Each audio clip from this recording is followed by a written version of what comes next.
Hello, good morning, good afternoon, good evening, and good night, and welcome to Barchetta 777. We're talking about Rush, and we've made it to a big proper moment. This is Moving Pictures, released in 1981. It is their 8th studio album, and like I said, this is a major moment. Moving Pictures is without a doubt one of Rush's most beloved albums.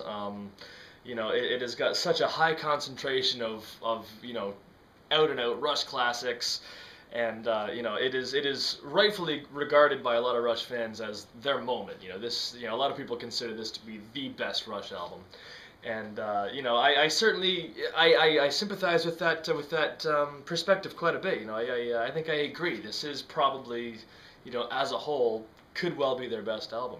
A lot of Rush fans will point to 2112 as well. It's 2112 and Moving Pictures that get all the hype.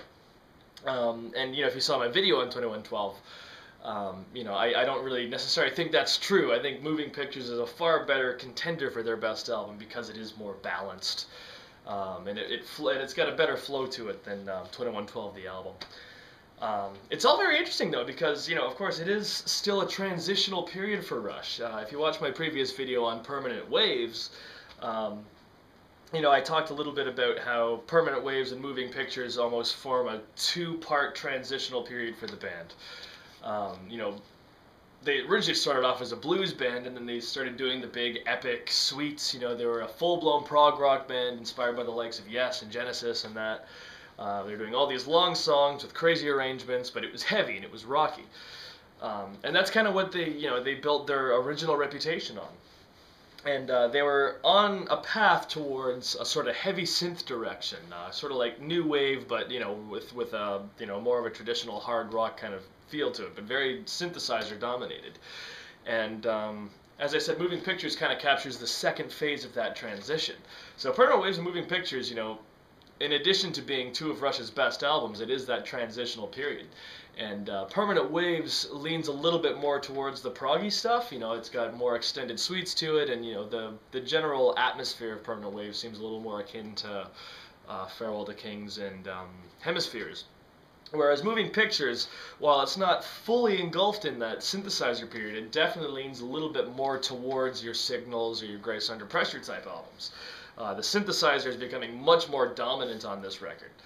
The synth playing goes all the way back to 2112, but up to this point it had mainly been used as sort of a supplementary instrument. It would play the odd melody here and there, but up until this point it was still very much a guitar-dominated sound. It was always at its base heavy rock.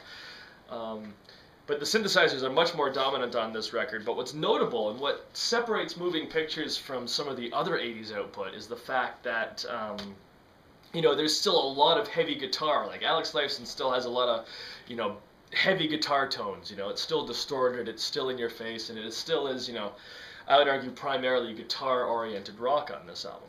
Song structures are definitely still in the shorter end of things, as they kind of hinted at with Permanent Waves. But on the whole, I think that's what makes this album so strong, is that it captures that perfect balance between the heavy guitar-oriented rock and the synthesizers, which became very prevalent in the albums following this. But all those technical details aside, you cannot step away from the fact that it is just a brilliant album. And like I said, it's got such a high concentration of really classic Rush material. Like the entire first side, all 4 songs of the first side are top 10 Rush classics. They're songs that have been played live constantly since this album was released. The second side of the album is a little bit more experimental, a little more eclectic, but it's still really good. There is not a weak track at all on this album. There's no filler whatsoever. The second side also notably contains their final long-form epic, something that they were so known for in the 70s. And with the epic on this album, it's still really good, but you can tell that they're starting to get tired of that material. We'll talk a little bit more about that when I digest the tracks. But before I do, I need to give a nod out to how brilliant an album cover this is. This is honestly one of my favorite album covers of all time because there's so many layers to it. First of all, it's actually taken in Queen's Park in Toronto, which is where all of our political people of Toronto hang out and make their crazy decisions. So that's kind of a cool local fact. But Moving Pictures, the whole scene that we have right here, we see movers moving pictures. And from this emotional reaction, you can tell that these pictures are emotionally moving pictures. And to take it to the next layer, the whole scene is being shot for a motion picture. So I've always thought that is just the most brilliant album cover ever. I really, really like that. So that's the album cover. Now we can talk about the tracks that make up this monumental album. So it opens with Tom Sawyer, an out-and-out Rush classic. Again, probably one of their best-known songs internationally. Everybody knows Tom Sawyer, and it is just so it is so anthemic, and it's just so Rush. That opening moment, that big synth line that opens the song. You got Peart there with the 16th note groove, that perfect combination of precision and power. It is just so good, and who could forget those big chords at the beginning? Bum bum bum bum, bum bum bum bum. Right off the bat, we get that perfect blend of heavy guitar and synthesizer. So I think that's another thing that makes Tom Sawyer and indeed the whole album so successful. But it's a great track. It's got a very unusual song structure. It's definitely not your traditional verse chorus, first chorus, bridge out kind of a thing. It's almost like an epic. It goes through several different musical sections, and it reaches the big climax, which is the long bit that's in 7/8. Is it 7/8? 7/8, yeah. The big middle section in 7/8, which of course is so famous, and it is kind of like the key part of the song, which originally it's done on the keyboard. We get Geddy Lee doing which is really, really cool, and I really like how when it gets into that middle section, how it switches to bass and he starts playing that same line on bass while Lifeson does his guitar solo. I think that's just totally fantastic. It all winds up the instrumental section. We get all kinds of crazy fills from Peart, and it is just a triumphant number. Lyrically, it's very interesting. This is the first collaboration between Neil Peart and Pi Dubois, who was the lyricist for a lesser-known Toronto-based band called Max Webster, who are very, very good. I might do some videos on them later for my Canadian followers. But lyrically, it is about Tom Sawyer, as you can imagine. And it's really, really good. Pi Dubois has this very sort of abstract way of working with words, and Peart would kind of take a few of his bizarre phrases and impose some sort of meaning to it. So it's a really good collaboration that they had, and he would collaborate with Pi Dubois a few more times in their career, which is really, really cool. But yeah, Tom Sawyer, I mean, what more can be said? It is such an anthemic piece, and it is so definitively Rush, and it's great because we still have that heavy guitar. The synth plays a big role. That may have contributed to the direction that they were to take after this album. The fact that Tom Sawyer was such a big hit, and it's all about that weirdo 7/8 synth line that comes in the middle of it. That may have been a catalyst for some of the other 80s synthy material that came out. But great song, and a weird song to be a hit. Again, it's weird having a hit in 7/8, but there you go. Moving on to the next track. Track 2 of the album is, of course, Red Barchetta, and what a great track. This is this one might be a little bit more akin to the proggier stuff earlier in the 70s, as it does feel like a condensed epic. The song's only 6-odd minutes, but there is multi-sections to it, and it's got a very, very nice slow-paced development. Those opening harmonics on the guitar by Lifeson are absolutely classic. It's such a definitive Rush moment there, and Lee plays really nice little melodic bass lines over top of it, and it goes into a soft groove, and then it gradually gets bigger and bigger, and as the sections start to come towards you, they gradually get heavier and more intense, and it's just really, really good. Lyrically, it's really strong as well. It is kind of a return to the sci-fi end of things. It's a similar concept to 2112, in that the song is set in the future, and the protagonist reminisces about his uncle, who owned a Ferrari Barchetta, a red Ferrari Barchetta. And in this future world, there's a motor law that was passed, and cars are now illegal, so the thrill of driving is no longer a freedom that people have.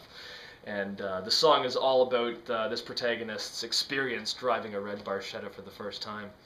And again, the music does such a great job to illustrate that. And, parts of it almost have a really nice nostalgic feel. Like that opening verse with those arpeggiated chords from Lifeson. It's so nostalgic. And, it just comes across so well. It's a really, really good song.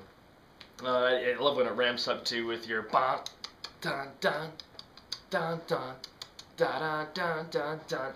Lots of great playing on there, and it's yeah, it's a Rush classic. You know, it's one of those songs that's played almost every show. Not every show.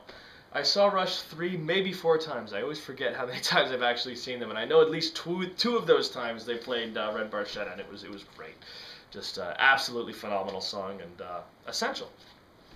Moving on to track 3, we get YYZ, or if you're one of my American viewers, you might think of it as YYZ, and that's totally cool. We call it Z here in Canada, which is some strange thing. But YYZ is, of course, Rush's second instrumental, and it is utterly fantastic. Yeah, I said in the Hemispheres video that La Villa Strangiato has to be their top instrumental, and I still think it is, just because it is so grand and it's so big and it's so over the top. But YYZ comes very, very close. It's absolutely intense, and it's got some of Rush's best playing on it. You know, they're putting their phenomenal chops on perfect display on YYZ. And you know, as an instrumental, like, it goes through all these different sections, and you know, the riff is just so great. There's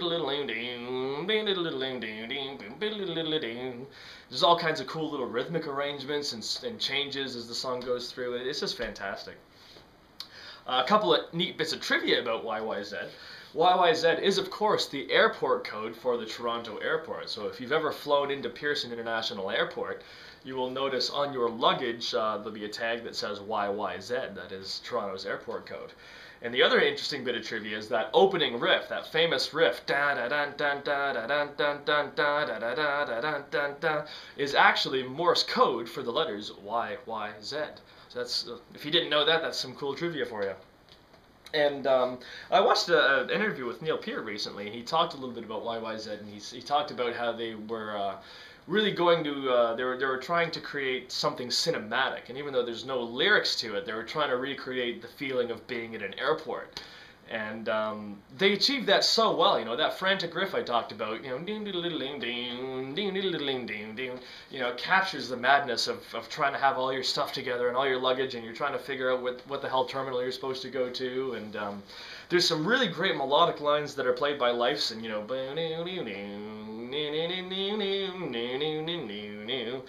and they were trying to convey, you know, sort of exotic locations and whatnot, places that you may go to on vacation, and that works really, really well. I really love the middle section where Geddy Lee and Neil Peart are trading off drum fills and bass fills, and there's again such a great display of chops. And Lifeson kind of holds it all together in between their fills, and he plays all these rhythmic variations, which is really, really cool. And it's got that trademark thrashy sort of, you know, that heavy thrashy style that Rush was so good at, and it makes it a seminal number. I love in Lee and Peart's little solos too. When they get to the last one, they add the extra bar each, or the extra beat each rather, which is really, really cool. And that all winds up into a phenomenal Alex Lifeson guitar solo. Very exotic sounding. He's using some very interesting scales there, and again, it's got that exotic feel. You know what I mean? There's some cool sound effects, you know, the sound of the bottle breaking and whatnot, and of course the big descending line. But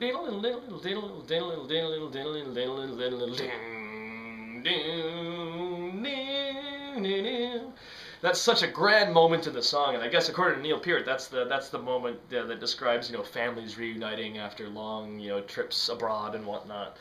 And that big climax towards, you know, the middle end of the song is really, really good, and the synthesizers come out, but it almost gives it a warmth. You know, the synths were so known for making things cold and sterile sounding, but in a lot of cases when Rush do the synths, there is a warm sort of vibe to it, which is really interesting. That's the vibe I always got out of it. And this song winds its way back in. It reprises a couple of riffs and finally finishes off. Da da da da da da da. Da da da da. I love that sudden ending again. Very reminiscent of La Villa Strangiato. So yeah, as their second instrumental, YYZ comes very close to Strangiato. It's more compact. It's more, you know, nicely arranged. But I think Strangiato is always going to have that edge because it builds so much nicer. I like how La Villa Strangiato was built from nothing, whereas you know, YYZ is in high gear right when it starts. But it's all good. It's all great music. It's not about what song's the best. It's all about, you know, what song makes you feel the best at any given moment. Anyway, moving on to track 4, the final track on the first side, we got Limelight, and who'da thunk, yet another Rush classic. Limelight's a really good song. This is probably, you know, more the consciously commercial song on the album, and they'd always done that. They never had a problem with that. You know, they always had songs like Closer to the Heart or The Trees, you know, things that are a little bit easier to digest.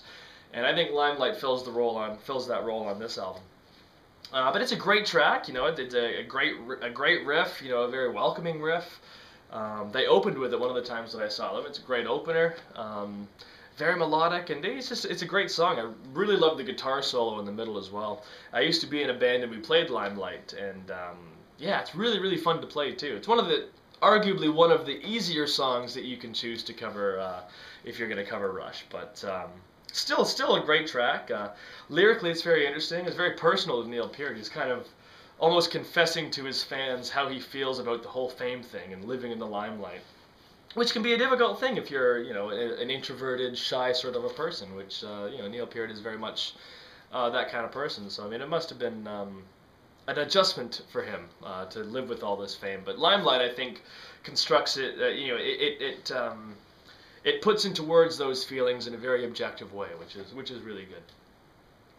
Anyway, that concludes side one, and like I said, I mean, Tom Sawyer, Red Barchetta, YYZ, Limelight, those are 4 of Rush's greatest songs, so that's a damn good way to open the album. Great first side of the album.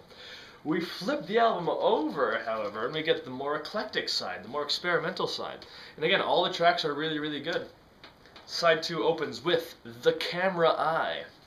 Now, this is a notable track because this is the final long extended piece that the band ever did. And of all the epics that they did, this is certainly the relies the most on the synthesizers. The synths play a very big role in this song. Like the opening there, we get some kind of city sounds, and then that meow, meow, meow, meow. We get that whole mantra comes in, which is really cool. And yeah, there's a nice, long, winding, well-arranged instrumental section with some great riffs. You know, very, you know, totally distinctive Rush riffs. You know,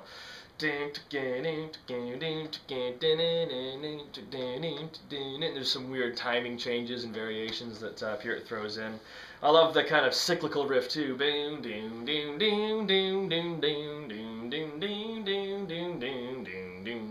That's a really great section as well. And I like how they let that instrumental section breathe. It almost feels like another instrumental on the album.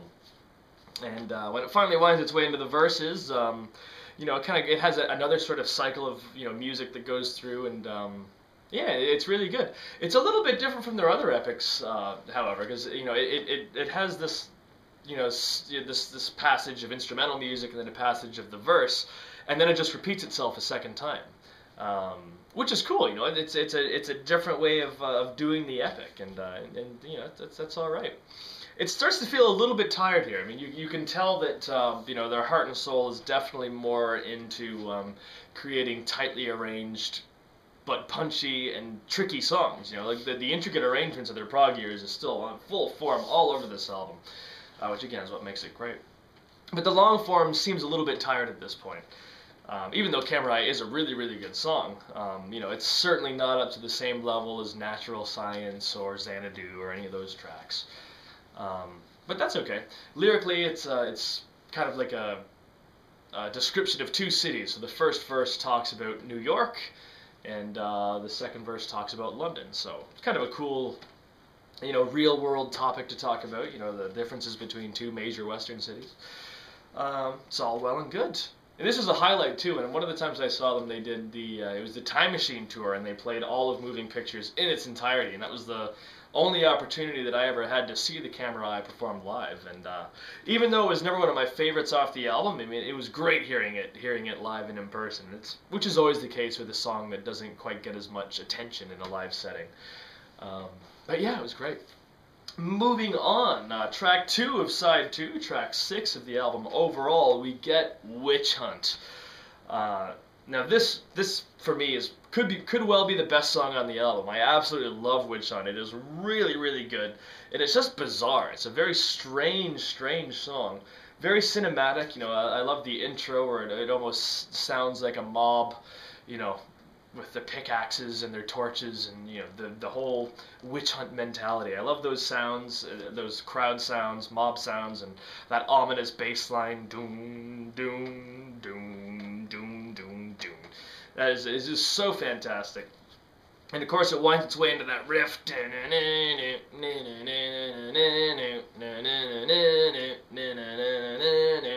which is very bizarre, and there's some really weird time signature changes, and they add beats and they take beats away, and I've always found it a very difficult song to determine what the time signature is, because it seems to change so much, but very, very good. It's got that ominous atmosphere, that kind of lurching atmosphere, but when it winds its way into the chorus, it is just some of the best Rush music ever. I absolutely love it. It's very slow tempo compared to most Rush songs, but I mean it's all about the atmosphere it creates, and it's all quite laid back and lurching and menacing, but then when the synthesizers come in at that chorus, meow meow meow meow, it's just so grand and big, and there's almost like a sacred vibe that you get from it, which is fantastic, and it goes back into the kind of weird riff, but with a full backbeat this time. And when it's the vocals too that make it so strong. Like the second time that big epic chorus comes in, and Geddy's just doing whoa, it's amazing. It just, all the pieces just fall together, and it's just shivers down the spine type moment. It's really, really, really good.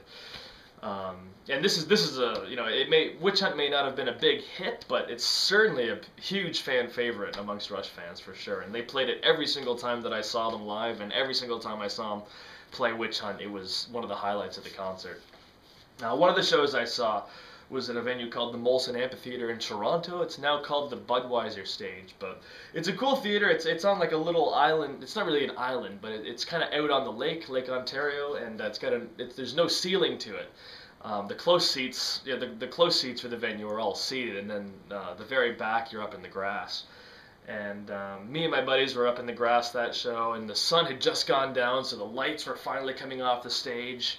And they went into Witch Hunt. The light show is spectacular, and there's airplanes flying in over the lake. It was just such a vibe. It was just it was absolutely perfect. Some of the fancy cigarettes I was smoking at the time may have helped it, but it was just a phenomenal moment at that concert. And Witch Hunt, one of my favorite songs. Obviously notable, Witch Hunt is, of course, part 3 of the Fear series, which is a song cycle that was released in reverse throughout the 80s. So part 3 was released first on Moving Pictures, part 2 was released on Signals, and that is The Weapon, and part 1, The Enemy Within, was released on Grace Under Pressure. I guess some people would consider it a mini epic, but it's more of a song cycle. I mean, in the 80s they did play all 3 songs in order, but they don't really fit together as an epic. They never really arranged them so that they would fit together seamlessly. But the songs individually are all great. I like all of the songs in the Fear series. And then of course all the way up in 2002, was it 2002? With Vapor Trails, they did a 4th installment to the Fear trilogy, which I wasn't a big fan of. I like the 3. I like the 3 parts to a trilogy, But whatever. I've talked too long about Witch Hunt, but it is probably my favorite song on the album, and one of my favorite Rush songs in general. So, yes, if there's anything you can take away from this chat, it's that I think Witch Hunt is awesome. Moving on to the final track on the album, track 3 of side 2, track 7 overall, we get Vital Signs. Now this track is quite bizarre. It feels like the odd one out on the album, really. It's it's very much in a different mindset, a different style from the rest of the album, but it heralds the future. It definitely points, a very definite finger in the direction of that they were going. It opens with the big sequence line, and there's a really weird effects on the guitar. We get the guitar going back and forth between the stereo space, and it goes into its groove, which is kind of like a very stiff but heavy reggae groove. It's Rush playing with the reggae thing. They played around with it a little bit on the previous album with that section in Spirit of Radio, but Vital Signs is the first full-blown song that they attempted in that style. And it's not the best song that they did in that sequence synthesizer style, but it is interesting in that, like I said, it points to the future. It lets us know where they were going, and they really delivered that in the next few albums. But I still like Vital Signs. You know, for me it probably is the weakest track on the album, and you know maybe it's to do with where it's positioned on the album. You know, the track listing is kind of weird. Vital Signs just seems like such a strange way to end the album. They've been so known for these big epics. You know, the last album had Natural Science that finished it off. Before that, you had La Villa Strangiato. Before that, it was Cygnus X1. So there's always these big, grand, you know, over-the-top, mind-blowing finales. And Vital Signs is just a song at the end, sort of, which is a bit weird. But hey, it's all good, because at the end of the day, Moving Pictures is an absolutely phenomenal album. You know, I have a problem with bandwagoning. You know, everyone always says, "Oh, this is the best album," and it's like I want to say it, and I agree with that because I mean, hell, there's so many great songs on here. Some of Rush's most beloved tracks are on here, and it's got lots of cool experimental stuff. Captures them at that perfect midpoint in their transition. You know, there's still a lot of prog influence and a lot of heavy guitar, but the synthesizers are definitely, you know, starting to push themselves to the front. You know, it's just such a good album. It probably is their best. It probably is their all-around best album. Who am I kidding? But yeah, you know, I try to go against the grain, don't I? But yeah, I think that should conclude my incoherent ramblings about Moving Pictures. I hope you enjoyed them. If you did enjoy my incoherent ramblings, then please do feel free to like and subscribe and leave comments down there, because I enjoy reading comments and I like to get a good dialogue and conversation going. So until the next video, which of course will be Signals, you will see me in the future. Thanks again, everybody. We'll see you soon.